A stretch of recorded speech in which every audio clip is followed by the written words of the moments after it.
Good morning and a warm welcome to all those tuning into Teacher Talk this morning. In today's hot debate, we'll be discussing the role of a teaching assistant in the classroom. We found from the EEF toolkit that teaching assistants are adults who support teachers in the classroom. Their duties can vary widely from school to school, ranging from providing admin support to working with groups or individuals within the classroom. With the EEF toolkit suggesting that the cost of using TAs is high, an average yearly salary of nearly £18,000, is there enough research to warrant this high cost? We want those of you who are teachers and TAs watching to tweet in your comments to @TeacherTalk today. We are going to try and advise you as best you can. Dr. P and Dr. C will be using any relevant research and also the wider pedagogical role model. So we have our first tweets coming in from Amy Lane, who's tweeted in commenting on how much her TAs help with workload. So she said, having a TA in my classroom has increased my job satisfaction massively over the past couple of years, #TA life. Excellent, thank you, Amy. There's a study actually from the Epicentre that suggests that adult support for TAs creates a really positive impact. Alongside this, the DISS suggests that when SEN children work along a one-to-one TA, this has a really positive impact on their attitude to learning. Great. My practical advice would certainly echo that research. In schools, teaching assistants should be given the opportunity to work alongside the teacher to help them with marking, organising and contributing ideas to help the children progress in their learning. These will all contribute to the satisfaction of both the teacher and the TA.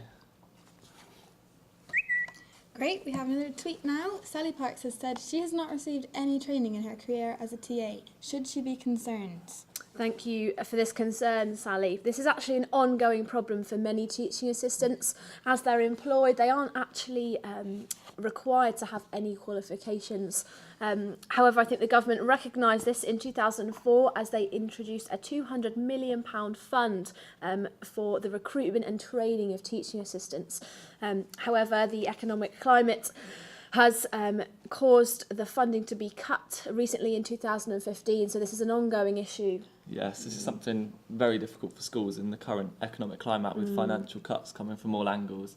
My practical advice would be for schools to spread the cost of training across the year to provide continued professional development for TAs instead of bulk training in one go. Thank you. Okay, so we have another tweet from John Green, who says, I never have time for planning or feedback. What can I do to overcome this? Thanks, John. You're certainly not alone in this issue. There are actually less than a third of TAs that have time for planning and feedback within their working hours, which is an ongoing issue as many are working really, really hard. But 75% of those teaching assistants who did have time for planning and feedback found it really, really helpful. So that's something we need to work on, I think. Great. Yeah, I definitely recommend that class teachers plan time to talk to their TAs before and after lessons, ensuring there's clear opportunity to exchange information and address any concerns. This is important as without having this time for planning, TAs are essentially coming into class blind. Okay, we'll have a look at the final tweet for today's session. Mary Jones says she's been working with the same lower attaining group for the past 3 years. Should she change things up? Thank you, Mary. I can really empathise with this. I've been into so many schools and seen the same TAs working with the same lower attaining children. And this is a problem. Research suggests that these children become over-reliant on the teaching assistant and progress just does not take place because they can't do it independently. However, when used correctly with the right groups, research suggests that the progress is actually increased by 5 to 6 months. Wow. It's a big increase.